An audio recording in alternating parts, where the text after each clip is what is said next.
Bonjour à tous mes amis futuristes et bienvenue sur la chaîne de Dr Futuro. Aujourd'hui, on va parler du futur, encore une fois. C'est un peu le sujet de cette chaîne, hein. Donc si vous êtes abonné à cette chaîne, vous en avez pour votre abonnement. En tout cas, moi, je vais vous parler d'un sujet qui me tient à cœur, c'est-à-dire l'économie post-AGI. Mais qu'est-ce que c'est l'économie post-AGI? Et d'abord, qu'est-ce que c'est l'AGI? Eh bien, l'AGI, c'est une intelligence artificielle générale, pour ceux qui ne le savent pas encore, hein, même les personnes qui débarquent hein, sur ma chaîne, faut que vous sachiez que c'est une intelligence qui est capable d'avoir des capacités de compréhension, d'apprentissage et appliquer ses connaissances dans des contextes assez variés, comme l'intelligence humaine. Et donc, contrairement aux IA spécialisées, par exemple comme les IA qui sont spécialisées dans la détection de cancer sur des images de radiologie ou ce genre de choses, l'AGI, donc l'IAG en français, donc intelligence artificielle générale, possède la polyvalence et l'adaptabilité nécessaires pour réaliser, on va dire, à peu près toutes les tâches humaines. Et aussi une autre chose assez intéressante dans le domaine de l'intelligence artificielle, c'est de donner une définition précise de ce que c'est l'AGI. On a déjà du mal aussi à donner une expression de ce que c'est la conscience appliquée dans l'artificiel. Donc la conscience artificielle, c'est compliqué aussi à expliquer parce que les définitions ne sont pas encore tout à fait, on va dire, cadrées par des éléments ou des consensus scientifiques. Et donc là, ce qui est intéressant, c'est que même la définition d'AGI, à chaque fois, elle est repoussée.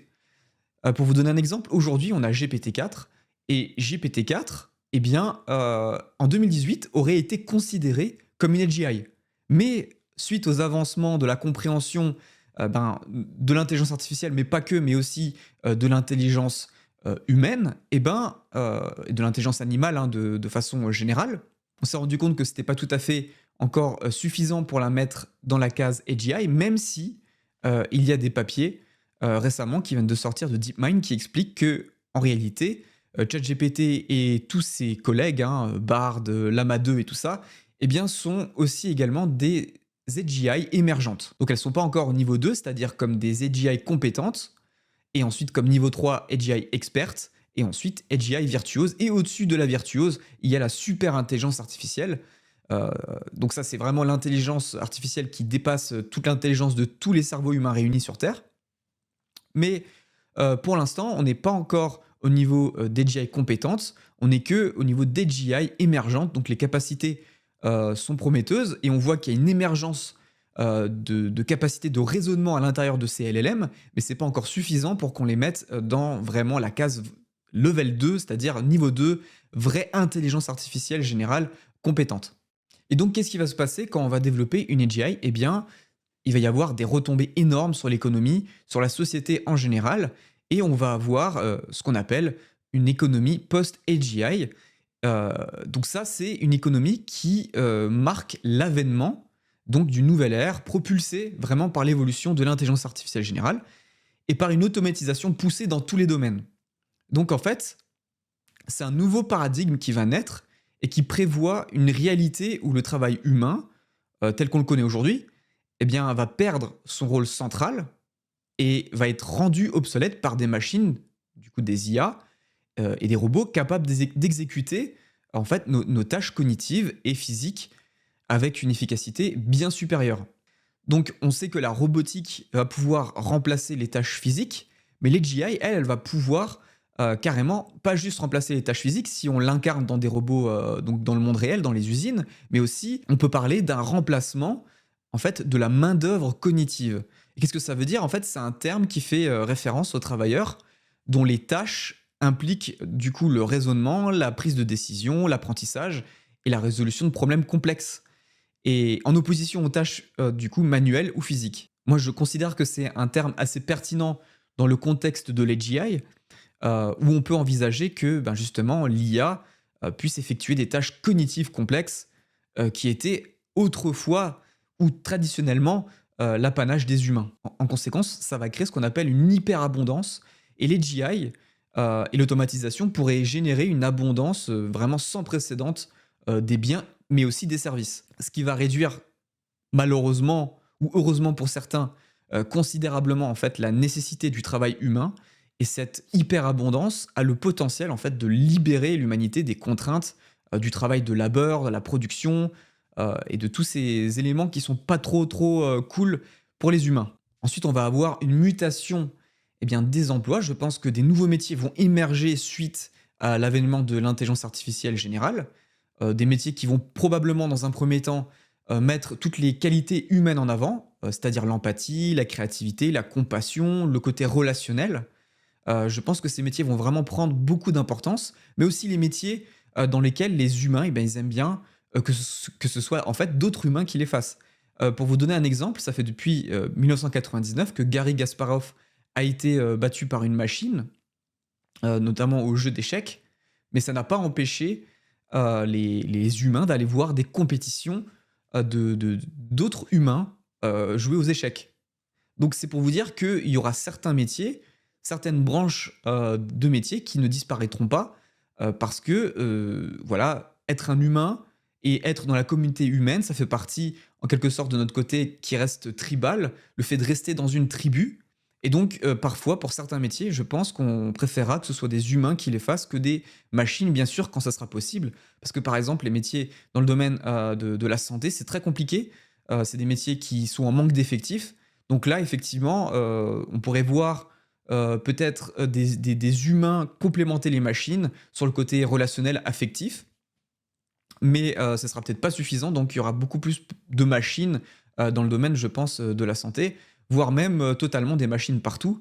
Parce qu'aujourd'hui, ben, c'est compliqué de rester humain quand on a, 100 patients, dans la même journée, donc ça va être très compliqué. Donc j'imagine que d'une certaine manière, les machines, paraîtront beaucoup plus empathiques et compassionnelles que les humains et qu'on me sorte pas l'expression: «Mais il est où l'humain là-dedans?» Aujourd'hui, il y a plus d'humains. Quand vous allez dans les hôpitaux, vous allez déjà devoir attendre des heures, pour faire, votre examen à l'hôpital. Donc déjà, là, pendant plusieurs heures, vous avez le temps, désolé de l'expression, mais vous avez le temps de crever et donc ça devient de pire en pire d'ailleurs. Donc je pense que là, il est temps que, ben, le système hospitalier, soit complètement, restructuré avec, je pense, de l'intelligence artificielle qui pourrait remplacer, des médecins ou des aides-soignants ou ce genre de personnes qui sont, extrêmement, surchargées et qui du coup, ben, de par leur surcharge de travail, vont être, beaucoup plus froids avec les patients, vont devoir, traiter, les patients comme si c'était, à l'usine. Donc du coup, ça va être compliqué, si les humains, ne veulent pas faire ce genre de métier. Il faut bien que les machines, le fassent aussi. Ça va redéfinir, les besoins fondamentaux aussi. Je pense que les progrès technologiques, ben, vont bouleverser totalement les dynamiques économiques et ça va réduire, ben, le coût des biens et des services essentiels de base. Forcément, vu que ce sera des machines qui pourront le faire, c'est la valeur, le coût marginal, sera presque proche de zéro pour produire ces biens et ces services. Et donc du coup, on pourra réduire drastiquement le prix de certains services qui semblaient, jusqu'alors assez inabordables. Donc je pense que cette redéfinition va impacter directement notre façon de vivre et ça va repousser les limites de ce qui est considéré, aujourd'hui comme des besoins de base. Donc pour l'instant, c'est assez vague ce que je dis, mais je pense que c'est ce qui va arriver et n'oubliez pas que tout ce que je dis, c'est que des suppositions, des extrapolations par rapport à ce qui est en train de se passer et il est fort probable, que sur, une grande partie de cette vidéo, eh ben, je me trompe, mais je trouve que c'est intéressant, d'essayer de vous en parler et pourquoi pas vous aussi, de me dire qu'est-ce que vous en pensez. Ensuite, on va avoir, je pense, une adaptation sociétale, parce que de toute façon, il y aura pas le choix. Les gouvernements et les sociétés, de façon globale, ben, vont devoir, naviguer dans cette transition et ils vont devoir, d'une certaine manière, réévaluer les filets de sécurité et les réalités économiques qui existaient auparavant. Je pense qu'il y aura une réflexion profonde sur la redistribution des richesses et l'accès aux ressources qui vont devenir indispensables pour maintenir une cohésion sociale. Donc voilà. Et ensuite, je pense qu'on va aussi avoir des changements de paradigme au niveau des valeurs. Je pense que dans le futur, l'accent pourrait beaucoup plus se déplacer vers le développement personnel et le développement des compétences individuelles que plutôt sur, les possessions matérielles comme aujourd'hui.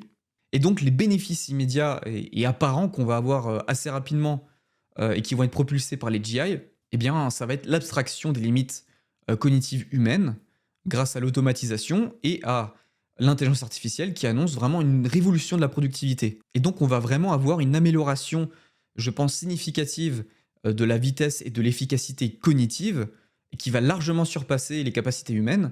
Et du coup, ces capacités cognitives supérieures vont faire un bond en avant phénoménal en termes de productivité.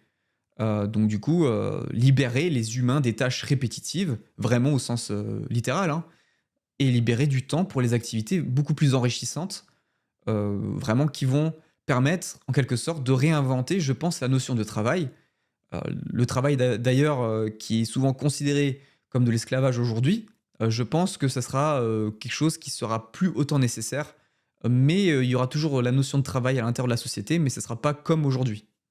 Bien évidemment aussi, l'un des premiers bénéfices qu'on va avoir de l'AGI, eh bien, ça va être une accélération scientifique, une accélération du progrès scientifique, notamment dans les capacités de recherche fondamentale, permettre de faire des découvertes beaucoup plus rapidement, en traitant en plus des données de volume, inimaginables pour l'esprit humain, ou même les esprits humains, hein, parce qu'aujourd'hui les chercheurs travaillent en général en cohésion, en groupe à travers le monde entier. Donc là, avec une seule intelligence artificielle, on serait capable, ben, de remplacer ou de faire le travail de 1000 chercheurs. Et donc l'AGI pourrait vraiment débloquer de nouveaux, domaines de connaissances, potentiellement, qu'on connaît même pas encore aujourd'hui. Et ça va vraiment, je pense, accélérer les rythmes des avancées technologiques au global. Je pense aussi également que ça va nous permettre, en plus de la productivité, d'avoir un gain de créativité. On va avoir beaucoup plus d'innovation aussi, ben, même chez les humains. Parce que si les humains travaillent en collaboration avec l'IA, ils vont pouvoir développer des nouvelles choses, explorer des nouveaux territoires artistiques pour l'instant inconnus. Et donc je pense que l'intelligence artificielle va nous permettre d'analyser et de traiter vraiment des problèmes beaucoup plus complexes à une échelle beaucoup plus grande qu'aujourd'hui, ben, en tant qu'humain, on est limité à contrecarrer, comme par exemple le réchauffement climatique, où il faut analyser des données énormes. Et je pense qu'une intelligence artificielle de ce niveau-là, ben, elle aura les capacités nécessaires pour pouvoir comprendre de façon beaucoup plus globale et résoudre les problèmes de façon beaucoup plus globale que nous, on le fait actuellement avec notre intelligence et nos capacités cognitives limitées par rapport à une intelligence supérieure. Autre chose aussi où l'AGI va avoir un impact assez fort, je pense que ce sera dans le domaine de l'éducation, notamment l'éducation personnalisée. Aujourd'hui, c'est compliqué dans une salle de 25 ou 30 élèves, eh bien, de personnaliser parfaitement l'éducation pour chaque personne. Ben, aujourd'hui, ben, dans le futur, je pense que ça sera possible avec les GI. On va pouvoir vraiment personnaliser l'éducation, avoir un tuteur de maths ou un tuteur de langue spécialisé dans un domaine. Je pense que ça va énormément aider l'éducation, notamment avec les élèves qui sont un peu plus en difficulté ou qui sont plutôt dans le spectre autistique. Je pense que ça va avoir un impact assez important et ça va permettre de booster l'éducation. Donc ensuite, on a ce qu'on appelle le concept de collapse des prix, donc d'effondrement des prix. Et en économie post-travail, ça illustre une certaine tendance déflationniste qui résulte en fait de l'impact disruptif d'une technologie, et là, en l'occurrence, l'AGI et de l'automatisation, à un coût de production vraiment proche de zéro. Et du coup, en substituant le travail humain par des technologies qui améliorent l'efficacité et la productivité, bah, ça va réduire vraiment les coûts des biens, mais aussi des services, et ça va impliquer vraiment une restructuration globale économique et revoir l'accessibilité pour les consommateurs. Et par conséquent, on va avoir un boost de la productivité. Les machines et les GI qui travaillent sans relâche eh ben, vont optimiser les processus et réduire les erreurs et les coûts qui sont associés souvent à ces processus de fabrication. Et donc cette augmentation de la productivité va se répercuter sur les prix finaux et ça va rendre les produits et les services beaucoup plus accessibles. Et donc, tout ça, eh bien, ça nous mène au revenu de base universel post-AGI. Et bah, qu'est-ce que c'est le revenu de base universel? Ben, c'est quelque chose qui va nous permettre d'avoir une sécurité financière face à l'automatisation et la perte des emplois. Et donc en fait, le revenu de base universel se présente comme une sorte d'allocation financière allouée de façon inconditionnelle à tous les citoyens. Ça veut dire dès que vous êtes majeur, dès que vous avez 18 ans, vous êtes majeur et vacciné et vous avez votre revenu de base universel. En gros, c'est ça le principe. Et par conséquence, en plus de ce revenu de base, eh ben, vous pouvez avoir un travail à côté qui sera complémentaire du revenu de base universel ou de votre retraite. Du moins, c'est comme ça que les choses sont vues par les économistes qui essaient d'imaginer un fonctionnement du revenu de base universel dans la société. Le revenu de base universel va permettre de garder une cohésion sociale éviter que les gens se retrouvent dans la précarité et que cette précarité pousse les gens à aller dans la rue et à faire le boxon, à faire tout le temps des révolutions, à tout casser et à tout détruire. Voilà, donc ça, c'est le but d'un revenu de base universel, c'est d'éviter d'en arriver à ce stade-là. Le but, c'est d'éviter d'en arriver à un scénario de chaos total. Malheureusement, aujourd'hui, les gens qui sont au gouvernement n'en parlent pas.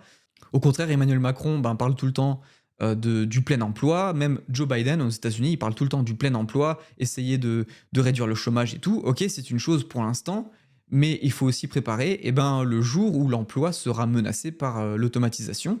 Et malheureusement, ce n'est pas du tout discuté aujourd'hui. Et comme ce n'est pas discuté, ces discussions seront faites quand ce sera trop tard, quand il y aura déjà plus de 30 ou 40% de la population qui sera touchée par une perte d'emploi liée à l'IA.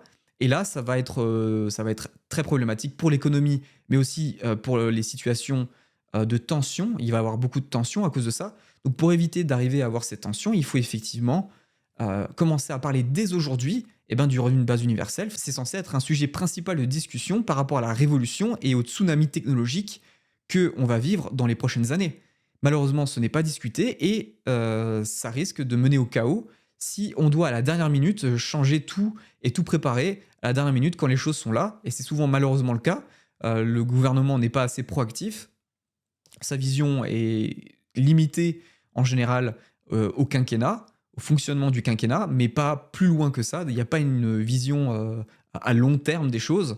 Et donc cette vision à long terme, comme elle n'est pas étudiée, ça va mener à ce genre de scénario s'il n'y a pas un minimum de prospective ou de discussions qui sont faites à ce sujet. Et là, je trouve que c'est malheureux que dans des pays comme la France ou les États-Unis, des pays qui sont censés être normalement assez évolués, on ne parle pas de ces discussions, on n'a pas de discussion à ce sujet. Voilà.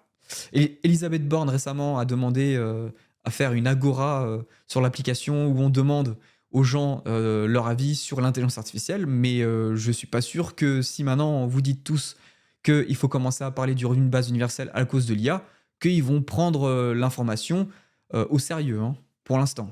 Je pense que le revenu de base universel est une solution importante par rapport au monde qui nous attend, mais ça ne veut pas dire qu'il faut s'en servir comme une incitation à l'inactivité. Je pense que le revenu de base universel peut être un tremplin aussi pour l'épanouissement, pour le travail personnel, l'évolution personnelle, apprendre de nouvelles choses, voire se former dans des nouveaux métiers. Peut-être qu'il y aura des nouveaux métiers qui vont apparaître dans le futur, peut-être potentiellement qui ne seront pas accessibles à tout le monde, mais qui permettront de garder une certaine cohésion sociale en gardant certains métiers spécifiques et des tâches particulières données à certains humains. Voilà, j'espère que ce contenu vous a plu. N'hésitez pas à me dire ce que vous en pensez dans les commentaires. J'espère que vous en avez un petit peu plus appris sur une économie post-AGI. N'hésitez pas à mettre un pouce bleu, à vous abonner, et on se dit à très bientôt. Mon amour,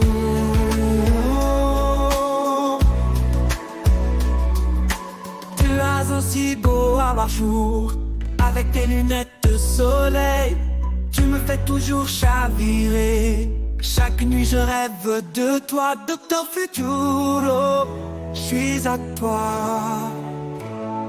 Emmène-moi vers les étoiles, guide-moi à travers les galaxies. Oh.